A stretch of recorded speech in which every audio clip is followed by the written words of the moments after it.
ചോദിക്കുന്നുണ്ടോ ആരെങ്കിലും?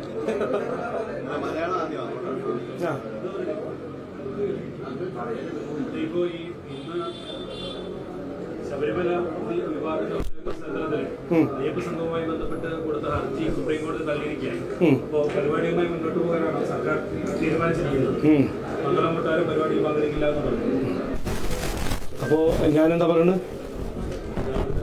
അല്ല, ഞാൻ ആദ്യമായി കൃത്യമായി പറഞ്ഞില്ലേ, ഞങ്ങൾ സംഗമത്തിന് എതിരെയൊന്നും പറഞ്ഞില്ലല്ലോ. ഞങ്ങൾ പറഞ്ഞത് വിശ്വാസികളെ എതിർക്കുന്ന നേതാക്കന്മാരെ ചീഫ് ഗസ്റ്റായി വിളിച്ചാൽ ഞങ്ങളത് സമ്മതിക്കില്ല അന്ന് പറഞ്ഞു, ഇന്നും പറയുന്നു.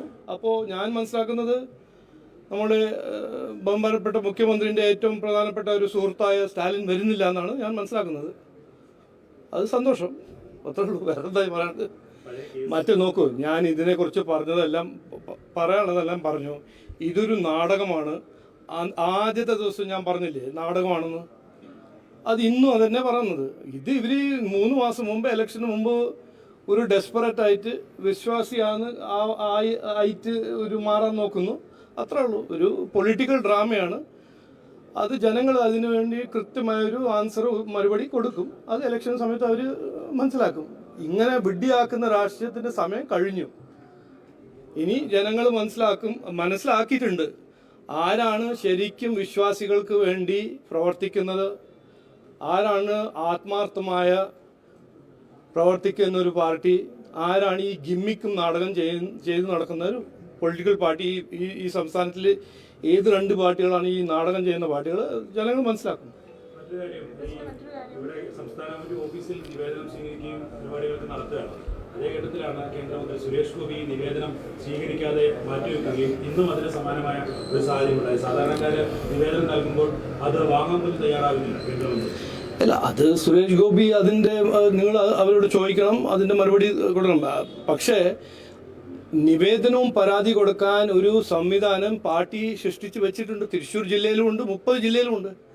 അപ്പം അങ്ങനെ ആ തൃശ്ശൂർ ജില്ലയിൽ പോയിട്ട് അവിടുത്തെ ഹെൽപ്പ് ഡെസ്കിൽ കൊടുക്കുക, അത്രേ ഉള്ളൂ.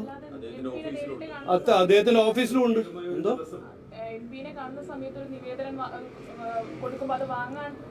അല്ല, അതിനെക്കുറിച്ച് വെറുതെ എന്നെ കൊണ്ട് പറയിപ്പിക്കണ്ട. അദ്ദേഹം ചെയ്തു, അത് എന്തിനു ചെയ്തു, എങ്ങനെ ചെയ്തു, അതിന്റെ കോൺടെക്സ്റ്റ് ഒന്നും എനിക്കറിയില്ല. പക്ഷേ അത് തൃശ്ശൂർ ജില്ലയാണോ, കാസർഗോഡാണോ, തിരുവനന്തപുരമാണോ, കൊല്ലമാണോ, ഏത് ജില്ലയിലും 30 ഓർഗനൈസേഷൻ ജില്ലയിൽ ആർക്കും വേണമെങ്കിൽ പോയിട്ട് ഒരു പരാതി നിവേദനം ആ ഡിസ്ട്രിക്ട് ഓഫീസിൽ കൊടുക്കാൻ സംവിധാനം ഞങ്ങൾ സൃഷ്ടിച്ച് വെച്ചിട്ടുണ്ട്. അതാണ് BJP ഹെൽപ്പ് ഡെസ്ക്. കൂടെ ഉണ്ടാവും ഞങ്ങൾ എന്ന് പറഞ്ഞ് BJP വികസിത കേരളം ഹെൽപ്പ് ഡെസ്ക്. ശ്രമിക്കല്ല, ഞങ്ങൾ ചെയ്യുന്നുണ്ട്. അല്ല, നിങ്ങൾ വെറുതെ എന്നെ കൊണ്ട് വെറുതെ പറയിപ്പിക്കണ്ട. നിങ്ങൾ ചോദിക്കുന്നു, നിങ്ങൾ അത് അവരോടല്ല ചോദിക്കേണ്ടത്. പറയും. അത് ശരി. ഇനി ആ വേറെ ടോപ്പിക്ക് വേറെ നിങ്ങൾ ചോദിക്കൂ.